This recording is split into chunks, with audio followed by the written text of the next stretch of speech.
Hey, hello everyone. Welcome back to my channel. Hope you're having a great day. I'm having a great day out here relaxing on the lake fishing. And also I'd like to say happy Father's Day to all of you fathers out there. And for your kids, make sure you go ahead and tell your fathers happy Father's Day. You know, give them a call or send them a card and let them know you appreciate all his hard work and sacrifices. But guess what I have for you today? Today we're going to be talking about camp mode in a Rivian R1T. Let's go ahead and get into it.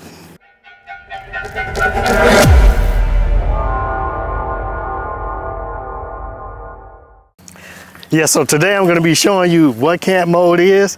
And for some of you like, what the heck is camp mode? What is that? Why would I need that on the Rivian? That's what we're going to be talking about today. So you may be thinking it's a gimmick. I don't know, is it? We're going to find out, so just make sure you watch all the video. And also, if you watch more than a couple of my videos and you haven't subscribed yet, I'd like you to go ahead and take a little moment out and go ahead and hit that subscribe button if you don't mind. Yes, we're here with the Rivian R1T. Again, like I said before, it's the undisputed most versatile vehicle on the planet. And I'm going to say even more versatile than Rivian R1S, because you can do a lot more with this than you can do with the SUV. It's a great vehicle, but this one is more versatile. If you're an outdoor adventure type, this is the one for you. And I'm gonna show you why.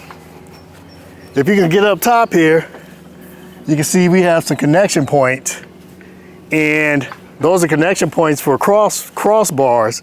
And what you can do with those crossbars, you can actually mount a tent on the top of this Rivian. That's not all.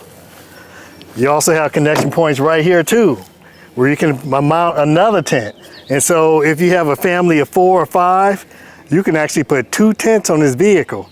And so if you got mom and dad, and you know, mom wants to thank dad for all the hard work he's done throughout the year for Father's Day, they can have their own tent, and the children can have their own tent right here. And I'm going to show you how these crossbars work.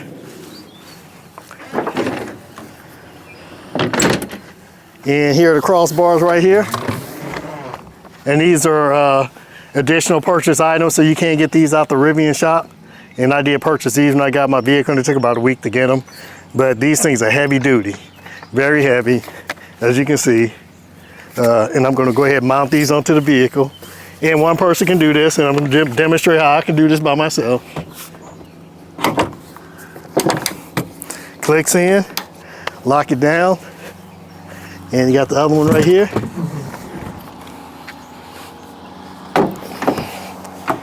Click it in, lock it down. See, it has a lock on it, and I have a key to this, so you can go ahead and lock these up. And so this is secure.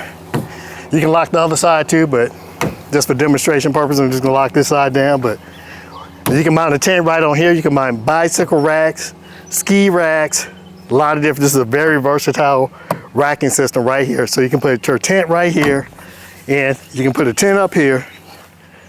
You have your 2 tents, so you can go on a family camping trip. But one thing you may be thinking, look at this land I'm on. This is not an ideal camping ground. So I'm going to show you how you can level this vehicle out on uneven ground, so you can have a really good camping experience. Because otherwise, you know, you're sitting in a tent, you might roll over to the left, sliding around, and this is just not a good experience. So, and I'm going to just demonstrate with these levels right here. This is a 6-foot level. If you come around here, you can see how uneven it is.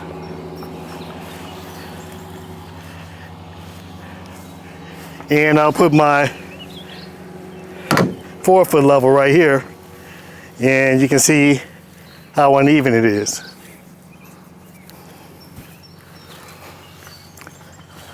And now we're going to get in the vehicle, and we're going to place this thing in camp mode and see if it actually can do anything to even this out. This is going to be a bit of a challenge because this is very uneven land going up and to the side. And so we'll see how well camp mode is going to work. And that's what we're going to do right now. And so what I'm going to do now is demonstrate camp mode to you. And so I'm going to hit this right here. And right here it says camping.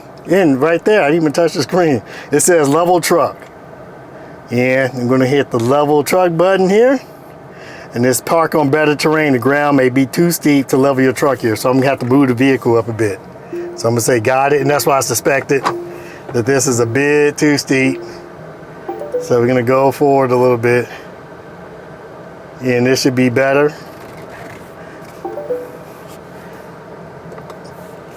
Okay, let's get back out and check the level again.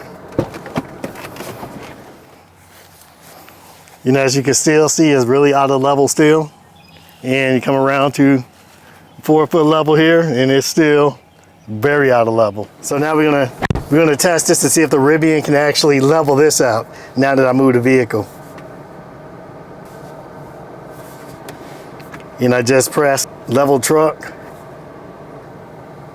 And it gives some warnings here. It says level your truck for flat cabin, clear surrounding area, and shut all closures before starting, which means you have to have all the doors shut. This may take a few minutes.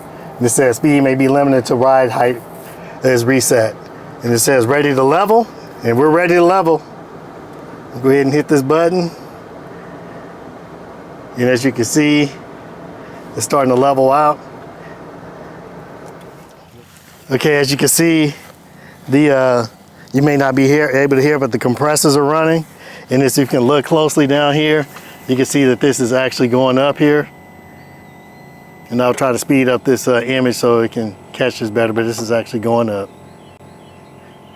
And let's go over to the other side and see what's going on that side. And we see as of right now, the level buttons bubble still hasn't moved much yet. And you can see over to this side that this has come up quite a bit compared to the front suspension, which is still relatively low here. And this is going to take a few minutes to get leveled out. And so we'll give you a few moments and we'll come back once it's all leveled up. So the camp mode is just finished leveling out. Now we're going to get out and see what we got and see how well this thing was able to level this. Now this thing is on an extreme slope going off to that side, so I don't really expect that. I kind of showed you the slope. It's pretty steep. My riding lawnmower even slides down that hill. But we're going to see how good the Rivian is actually leveling by looking at the leveling bubble. And after that, I'm going to get in my sleeping bag and see what the sleeping situation is like, because that's what really matters after all this. How comfortable are you sleeping in a vehicle that may not be on level ground? So let's go ahead and get out and see how well the Rivian was able to level this vehicle out. Oh, we're going to come around here. You can see this Rivian is a lot higher than it was before. And so let's just come around here and look at this. Look at the suspension, how high that is, the clearance is to try to level this, and also over here, the front tire. And let's go around to the other side and see what that looks like. And you can see this one is a lot lower.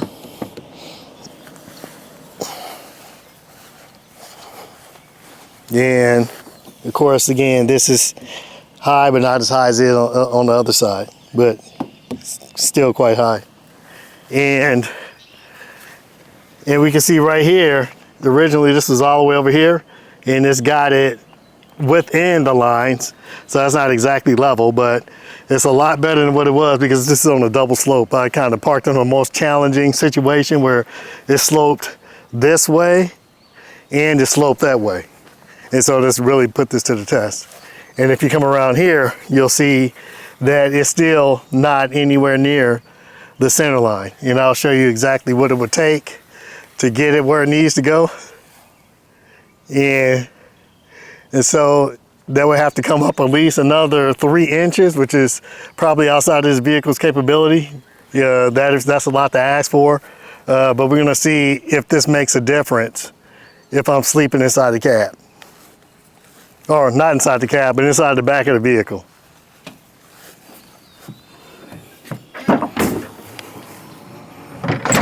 This is a bit high. I don't think I can get into this. But guess what? This is the most versatile vehicle on the planet, but it doesn't have a high-speed step like a Ford F-150 and any of those work trucks have. This is an adventure vehicle. That'd be a nice thing if they put something like that on the back of this for this very reason. But if you do get a tent, like a Yakima tent or any other aftermarket, those tents do come with ladders, so you can climb up into your tent. But let's start to try to get up inside this cab. See, again, the most versatile vehicle on the planet for the old men. Look at that. Check that out. Woohoo! See, and I can step right on up in here. Like so. And I'm going to get these crossbars out of the way.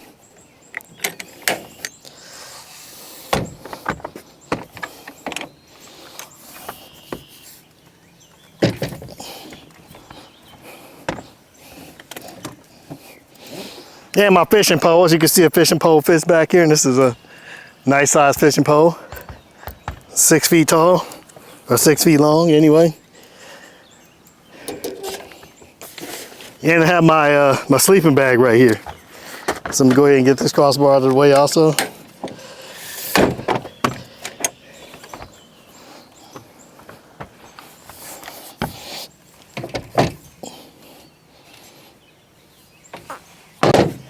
And I'm gonna roll out this sleeping bag. You know, so what it's like to sleep under the stars like I did back when I was in the infantry. With the wild boar and the snakes and everything else.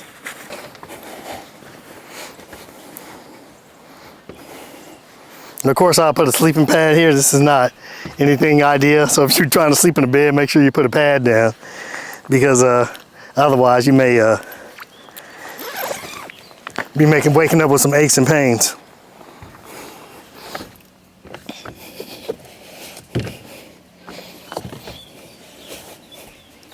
Take off my nice Brook trail runners. These are nice shoes right here.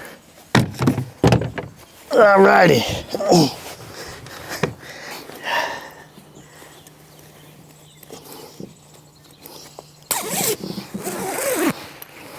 And as you can see, it also passes the sleeping bag test.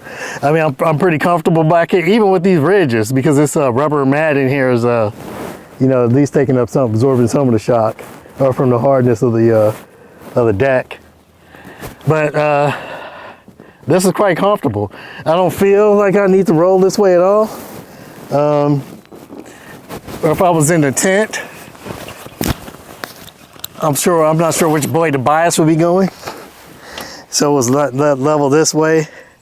So if I was in the tent, just depending on where I put the ladder, so if it's leaning towards this way, it was low on this end. So I can put the ladder on this end. You might feel like you may slide out that way, but this way was level. You know, so it just depends on how you orientate a tent that you put on here, but I would think that it would be very unnoticeable, the difference, and this is on the extreme, well, it can be a more extreme. This is not an ideal camping ground. If I was going to pick a camping ground, this would not be, I would not pick this part to sleep on because it's not even at all. You know, it's kind of a nice slope right here in multiple directions. So, but I would say that this definitely passes that test as far as the feel. As far as the actual level, it did not pass the test.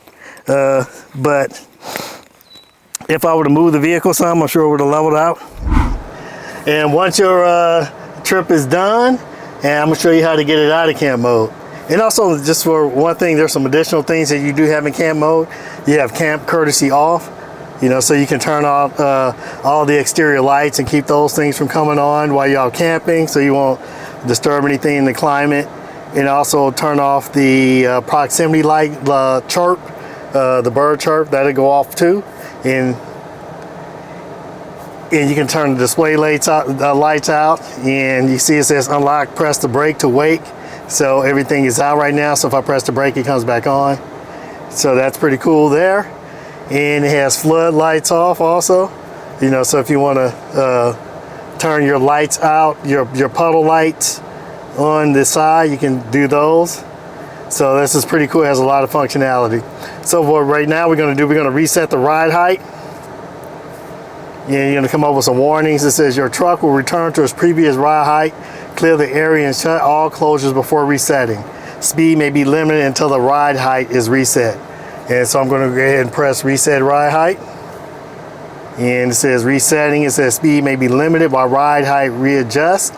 It may take a few minutes. Keep doors closed until finished. Drive to finish resetting. So it's telling me to drive the vehicle to reset it.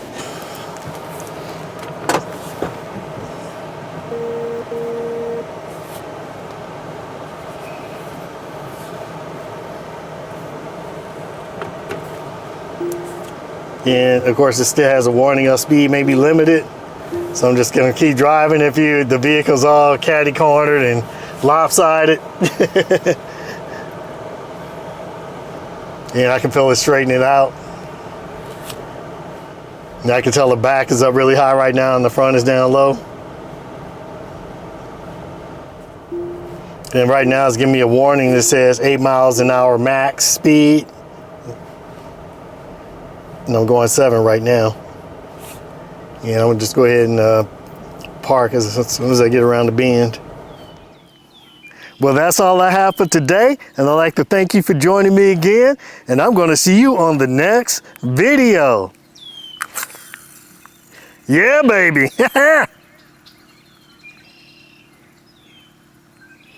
Ah, caught a shoe.